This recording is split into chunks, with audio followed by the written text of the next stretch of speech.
l'abbiamo dovuta sudare, ma l'abbiamo sfangata, l'abbiamo portata a casa. La Fiorentina vince in territorio sloveno. Sì, si va a giocare in questi campi. No, non mi permetterai mai di dire sperduti, però la butto lì. E non è semplice, no? Questa, se ho capito bene, era la seconda volta nell'annata in cui facevano sold out praticamente con oltre 10.000 spettatori. Non la seconda volta nell'annata, c'era stata la vittoria del campionato lo scorso anno, no, no, la, la partita per assegnare lo scudetto e stasera quindi è tutto esaurito per questo importante sicuramente per loro quarto di finale, ma stiamo parlando comunque di una partita europea, seppur Conference League, tutto quello che vi pare, ma la Fiorentina il suo dovere in qualche modo lo ha fatto. Chi invece non solo non si è ritrovata all'altezza, ma quasi ci ha fatto sfigurare è stata oggi la Lazio. La Lazio ha fatto una prestazione atroce, una forse delle più brutte della stagione. Qualche attenuante, l'assenza di Rovella, di qualche altro giocatore illustre, il, mm, il derby alle porte, tutto quello che vi pare, ma il sintetico, argomento trattato anche dallo stesso Baroni, tutto quello che vi pare, lo ripeto, ma brutta, atroce prestazione di cui possiamo salvare veramente solo il risultato e non è una battuta, e non è estremizzare, o meglio, magari anche estremizzare, ma rende assolutamente l'idea, perché di buono c'è stato il 2-0, poteva finire forse veramente il dio del calcio in questo caso è stato anche abbastanza clemente, restituendo un risultato che ancora, diciamolo, permette assolutamente di pensare a una rimonta nella partita di ritorno, ma servirà ovviamente la miglior Lazio stagionale, o perlomeno una Lazio nettamente superiore a quella di oggi.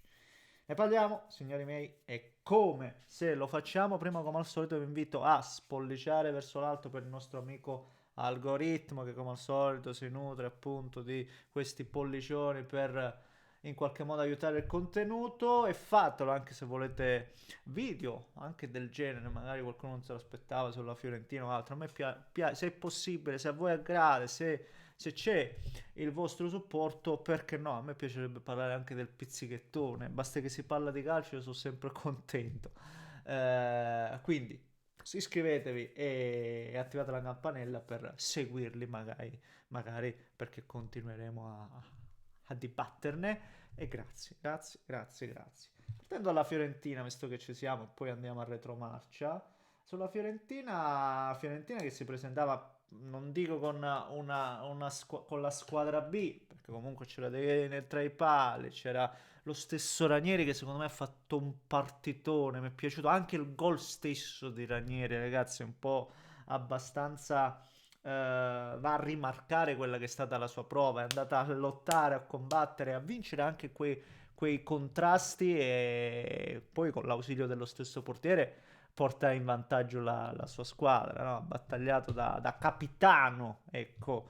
E Cataldi in mezzo al campo, Beltran che per me è sempre un titolare, anche quando e spesso ormai abbiamo visto viene utilizzato a partita in corsa come un'arma corrosiva, voglio buttarla lì, è sempre un giocatore che impatta.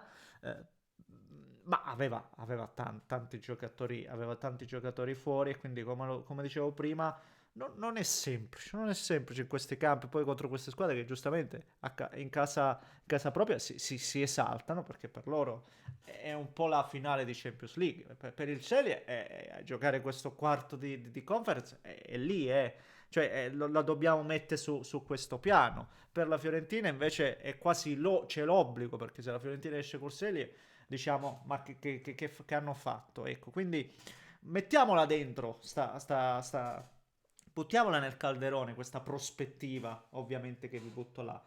E non è stata una partita facilissima per la Fiorentina, non è stata, perché soprattutto nei primi minuti abbiamo visto il Sely ha avuto qualche situazione, non è che abbia offerto tantissime occasioni alla Viola, che come dicevo prima con i Moreno abbiamo visto Zaniolo titolare, con delle alternative anche valide.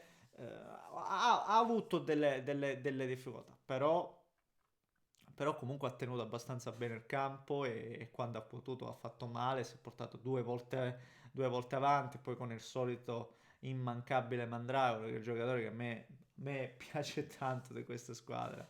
Anche a me piace perché abbina qualità e quantità, è un giocatore secondo me abbastanza sottovalutato, perché giustamente quando parliamo della Fiorentina poi si parla di Fagioli, per esempio, che è entrato e tra l'altro ha perso la palla che poi ha dato il via al rigore concesso alla squadra slovena. Però io Mandragora onestamente è salito molto, sia nella gerarchia appunto di Palladino, ma anche nelle mie come valore di giocatore. E poi è vero però che nel finale anche la Fiorentina comunque sul 2-1, no, ha alzato un po' il baricentro, la squadra è andata in aggressione. Ripeto, ci sono state due situazioni, quella di Value, me lo so segnare perché Vuklisevic nel finale di Edmilson. Però la stessa Fiorentina dal lato suo qualcosina, no? L'ha fatto vedere con, per esempio, perché poi ha buttato dentro nel finale anche qualche titolare, anzi Ken, come ho detto prima, Fagioli, Dodò che è stato ammonito e che salterà la gara di ritorno, forse secondo me quasi anche volontariamente, perché comunque parliamoci chiaro, oggi vinci lì in casa, ragazzi, la Fiorentina soltanto se proprio la dà già per vinta, ma questa gara la Fiorentina la porta a casa, in casa, scusate il gioco di parole, quindi vittoria assolutamente doverosa ma importante, proprio per concederti anche eh, il maggior focus al campionato, perché poi la Fiorentina si sta giocando anche oggi oggi la Fiorentina, seppur magari nelle percentuali non la mettiamo lì davanti, ma si gioca anche la possibilità di andare in Champions, perché no? Di certo in Europa League sì, e quindi vediamo, ottimo risultato assolutamente.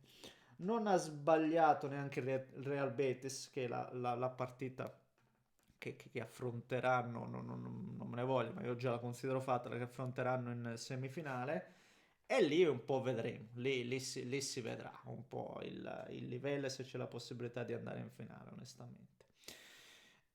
Chi invece dovrà veramente fare meglio, indubbiamente, nella gara di ritorno ed è chiamata a un rilancio è la Lazio, che un po' avevamo forse rivalutato troppo precocemente contro l'Atalanta, cioè ho sentito già troppi commenti forse abbastanza euforici, si è passati da un eccesso all'altro. Quella di oggi è stata una partita brutta, quella di oggi è stata veramente una partita brutta, dove nel secondo tempo ho proprio mollato completamente. Baroni, io ho sentito molto interessante le parole di Baroni, che cioè, ne ha parlato anche abbastanza accuratamente del campo, del fatto che il sintetico, la palla scorre. No, me l'ero anche appuntato perché questo discorso volevo appunto farvelo.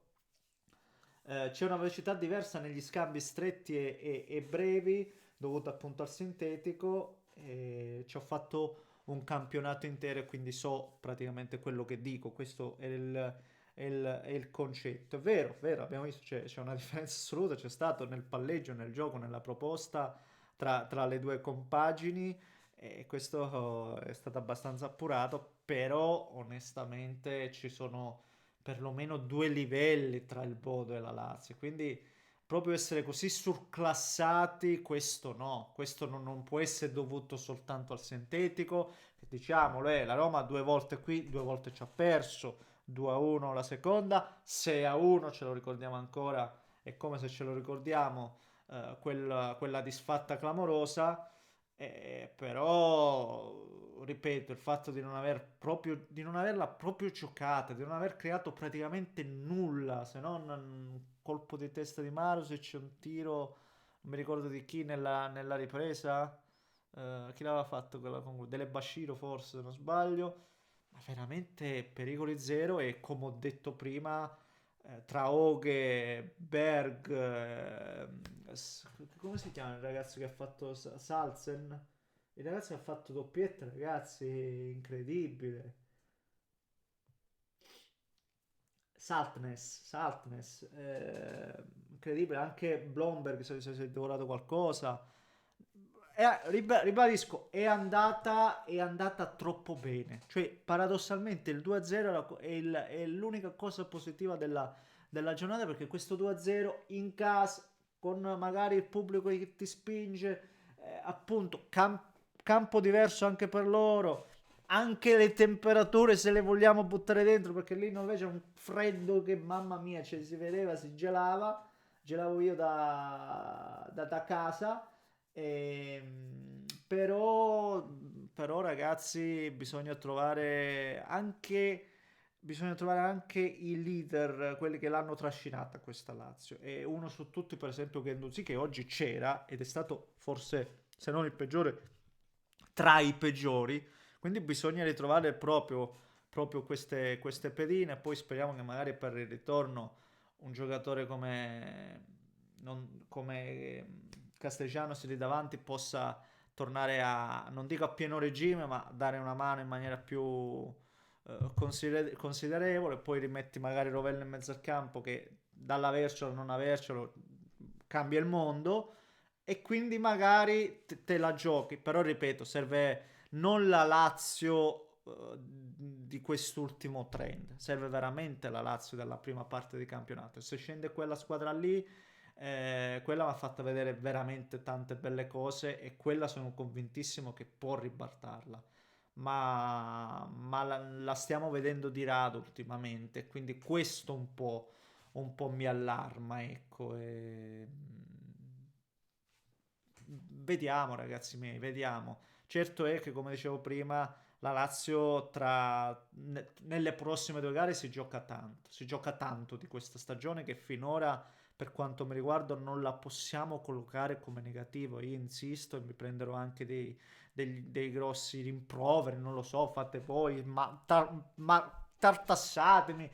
Io prendo tutto, me lo porto a casa, però finora io non la colloco negativo. Certo che magari una brutta uscita dall'Europa League col Bodo, seppur parliamo di quarti di Europa League, e magari una brutta sconfitta del derby, questo potrebbe un po' minarla e darci una connotazione diversa, dare una connotazione diversa alla stagione. Vediamo, signori miei, vediamo. Fatemi sapere cosa ne pensate voi, signori miei. Io per il momento vi abbraccio. Se volete davvero iscrivetevi al canale per seguire i prossimi contenuti, din din della campanella. E io vi dico ancora una volta grazie, signori miei. Grazie per davvero.